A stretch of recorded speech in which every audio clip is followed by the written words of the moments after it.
Okay, so today we're going to go over everything I read in January of 2022. So it's not the end of the month yet, but I am reading a book that's over 1,000 pages. I'm about 70% of the way through it, and it's the 21st, so I might finish it.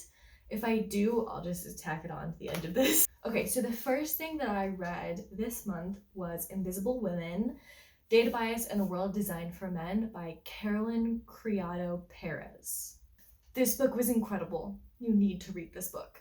It's great as an audiobook. The things in this book shouldn't have been surprising, but they made me so angry.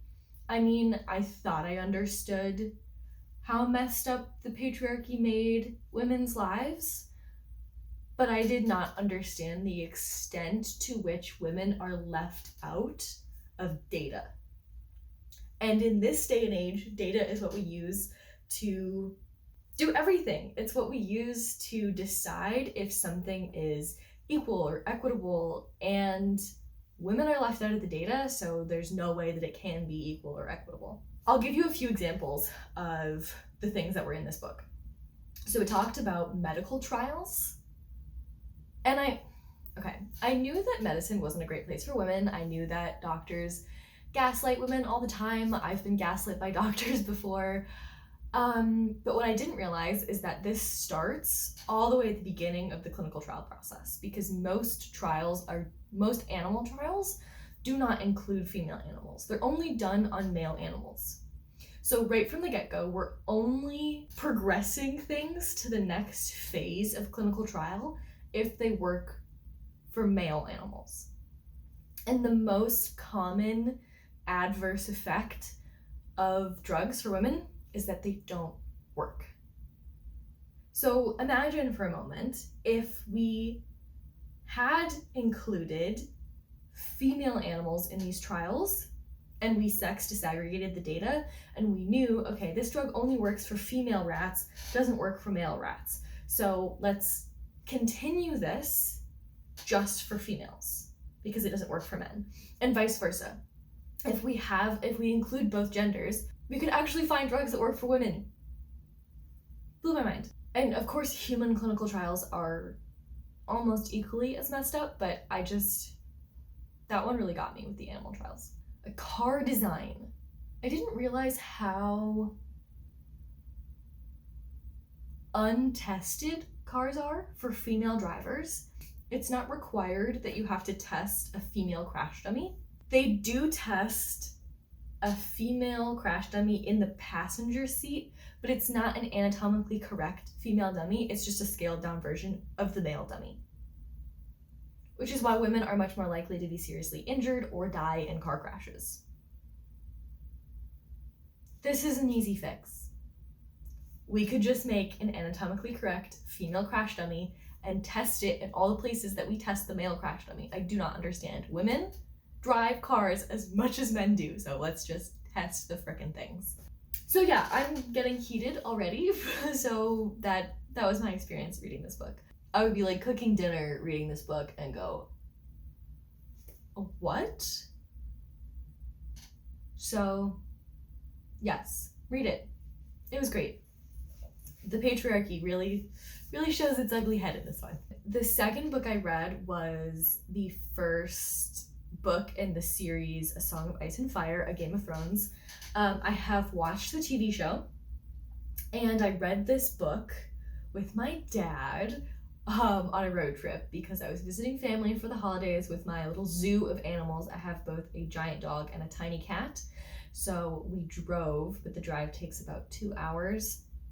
2 hours. Takes 2 days. Takes 21 hours. So my dad drove with me, and we decided to listen to this book on audiobook to get us through the drive. It was a great road trip book. I expected it to differ from the TV series more. I love seeing what things are changed and when they're adapted to different media. I really loved reading Dune and then seeing it adapted. I loved reading The Haunting of Hill House and then seeing it adapted to the TV show. So I was expecting to have that experience again reading this book, and it's pretty spot on to the TV series. The first season of the show is the first book of the series. I've heard that there are more characters and subplots as you get into the series more, so I think I will continue reading it. Probably not in the near future, because I have so many books that I want to read, and I'm really not ready to get myself into a series yet. So I definitely will pick it back up, probably, and I probably will rewatch the show as I'm reading it. I think that might be fun. I did start reading this with the audiobook on the road trip, and I got pretty annoyed by the end of it with the voices that the narrator was using. I don't remember who the narrator was. I rented it from my library and I have since returned it, but it was one narrator, it wasn't a cast. And because I had watched the show before I read the series on the audiobook, I had in my mind what the characters were supposed to sound like, and they didn't sound like that. So that made me get pretty annoyed. Like, especially Tyrion's voice was just, it did not do justice to the character that Peter Dinklage made it. But I did finish it in print and just devoured it in like 24 hours. So yes, I did like the print version much better than the audiobook. The audiobook was great to do for the road trip, but I don't think I'll be listening to the rest of the series on audiobook. I'll probably get them in print form. So not a 5-star for me, because there were moments where I was thinking, really, did that really need to happen that way? Some of the descriptions and depictions of women and people with disabilities just kind of rubbed me the wrong way. It was written in 1996, so I'm trying to give it some grace. This book is older than me, so it's a 4-star. It's a 4-star read from me. Long, somewhat problematic, but entertaining. Okay, the third book I read this month was Factfullness. I really wanted to love this book. I wanted so badly to love this book. Its subtitle is 10 Reasons We're Wrong About the World and Why Things Are Better Than You Think. I love optimism. I want to have more optimism in my life. Tell me why things are not awful. It has a quiz at the beginning, so you test your knowledge of some pretty basic facts, and wow, do we suck at answering these questions correctly as a society. I also sucked at answering these questions. It's demonstrating that we as a society think that things are worse than they actually are. We think things are getting worse, things are getting better. Did I get most of these questions in the pop quiz wrong? Yes. Was it good for me to read this book? Also yes. Did I want to argue with the author many times while reading this book? Yes I did. The problem with this book for me is that I had just read Invisible Women, and so I know how much data is missing or isn't factored into these statistics, and I know that as a society, we're collectively getting better. Things are getting better, but they're not getting equitably better or even equally better. I think this was a good book to read along with Invisible Women because I kind of gave two perspectives. Invisible Women was giving me specific examples of where there are huge data gaps and where women are left out of decision processes. It is assumed that women are the problem we need to fix to make them more like men, instead of adapting our society to make it better for women. And then Factfulness was more of a broad overview and saying, hey, poverty is less prevalent than it used to be. Women are now more educated than they used to be. Things are getting better. And obviously, yes, things are getting better. Things are better than they used to be. Yeah, it was good to read these two together. Gave me two perspectives, reinforced the idea that statistics aren't fact. So it's always important to keep questioning assumptions and find out what information or data set was used to reach conclusions, and make sure that we are identifying data gaps and seeking out the information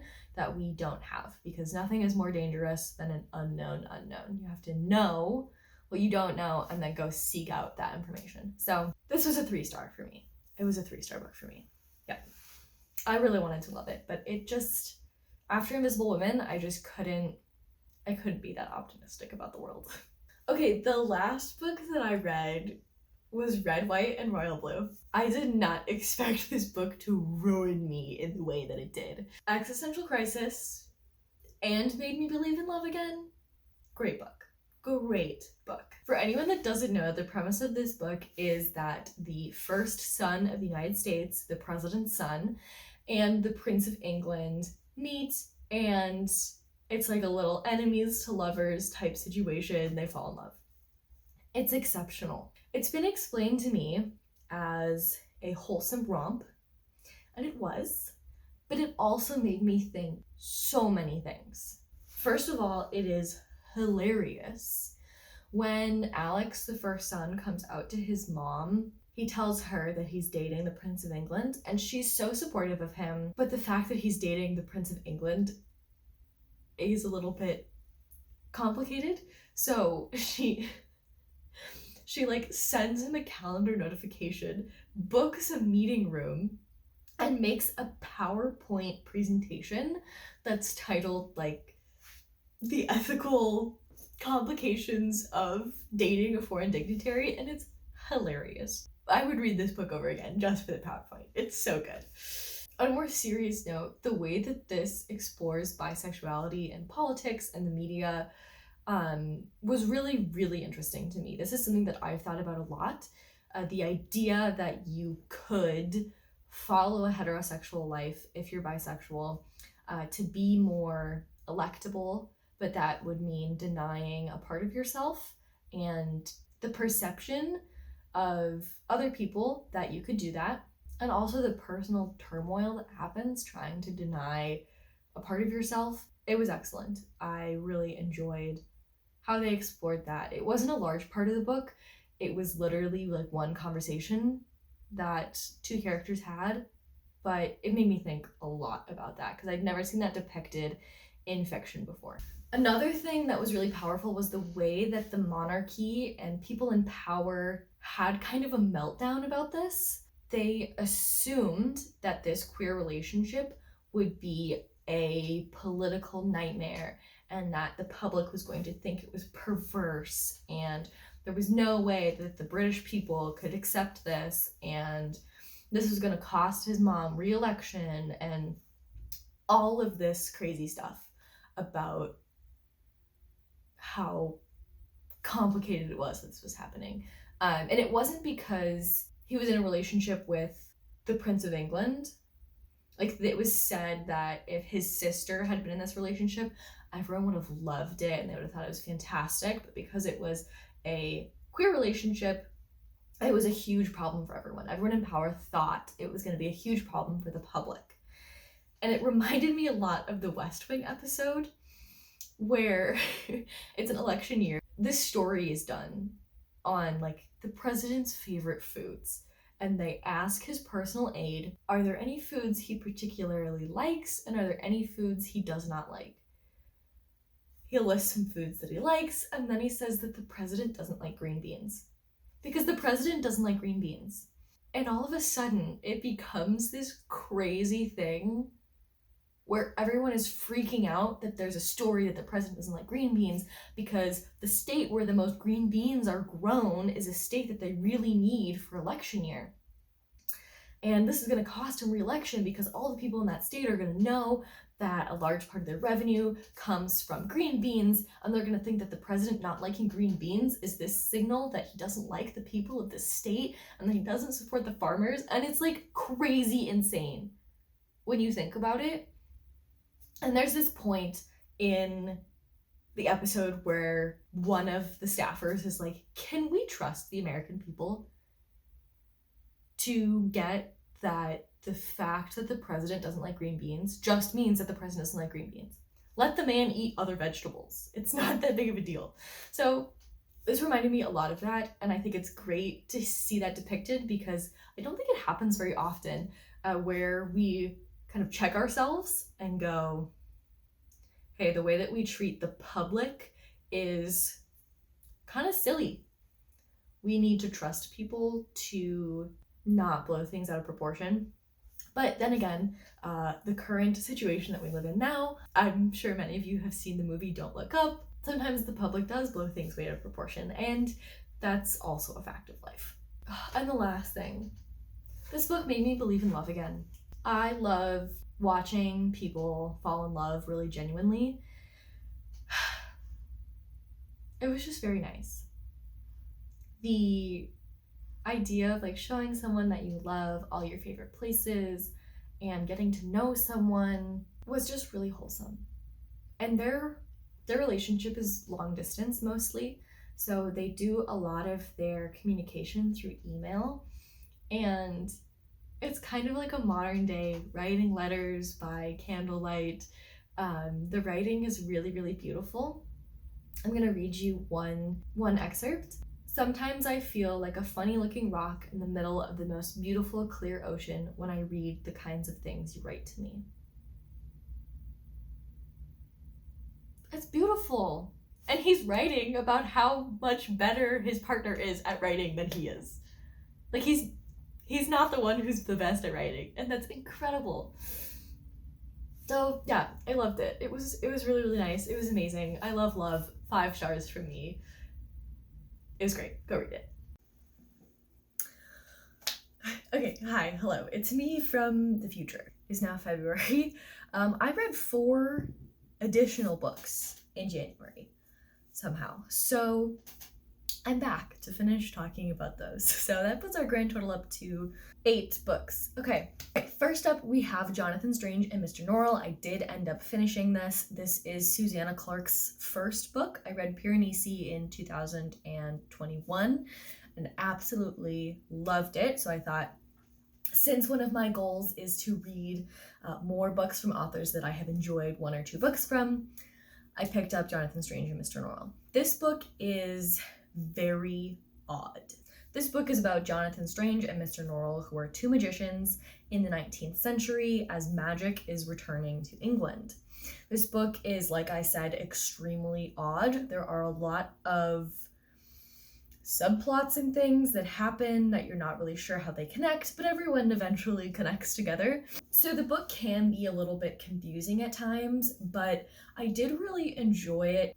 It has some really witty criticism about academia because a lot of the magicians that we meet are, well, pretty much all of them are not practical magicians. They don't actually perform magic. Their entire job is to write articles and papers and books about magic, but they never actually do any magic. So it's this really interesting criticism. I listened to this book in audiobook and on my e-reader, and I would recommend reading this in the print version. There are a ton of footnotes, and it can get a little confusing reading it on audiobook, and sometimes my e-reader didn't pull up the whole footnote. So I would recommend reading it in print. This could be why I was so confused, so I may go back and reread this in the print version at a later date. So overall, a 4-star read from me. I would love to read this again in the print format. Okay, the next book I read was Trick Mirror. This is a very interesting book. Gia talks about her personal relationship with social media and with having a career on the internet and reality TV. She was in a reality TV show when she was younger. And she also talks a lot about literary heroines. I think that was my favorite part of the book, and I hadn't read a lot of the books that she talks about, so I definitely added all of those to my already 200 book TBR. So those ones I definitely want to read, and then probably go back and reread that section, because it was really fascinating to hear not just what she thought about these literary heroines, but the impact that they had on her life was really impactful. So I would definitely recommend this. It's great in audiobook form. I rented it from my library. It's read by Gia, the author, so I would definitely recommend the audiobook. She also talks about the cult of efficiency, which was so impactful. So overall, this is a 4.75 stars for me.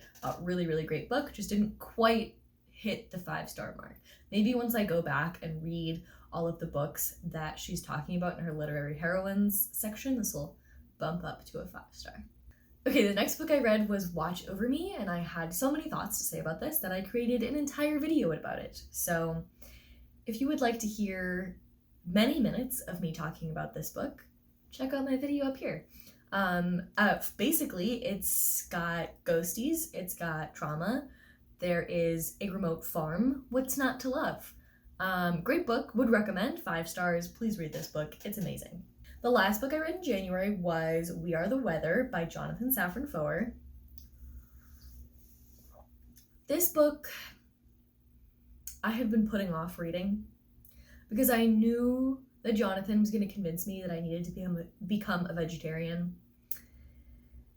And I didn't want to, so I kept putting it off. It was time for me to read this. I really enjoyed this book, and I think I will go back and read his other book, Eating Animals, which is all about why we should not eat animals in order to mitigate the disaster that is the climate crisis that we all live in. This is his second book, and it's more memoir-y, and he's talking about his experience after writing Eating Animals and touring with Eating Animals and sitting in airport bars and eating burgers as comfort. And I felt that. I felt that a lot because I have tried to be vegetarian multiple times, and there's something so comforting about a burger, and I cannot explain it, but I felt that, Jonathan. I felt it. I'm going to try, when I learn a new recipe, to have it be a vegetarian recipe. So I'm not learning new meat recipes, I'm learning new vegetarian recipes so that slowly the things that are new and exciting to cook are all going to be vegetarian dishes, so that I can start to phase out my meat consumption even at dinner. I would highly recommend this book. It was very good. Definitely made me think a lot of things, and I think I definitely will pick up his other book, Eating Animals. So that is everything that I read in January. What did you read in January? Let me know in the comments. Have you read any of these books? Did you have different opinions to mine? Please let me know. Let's have a chat. If you enjoyed this video, I think you'll also like this one. And if you'd like to stick around, here's another button for you. Thank you so much for watching, and I will see you next week. Bye.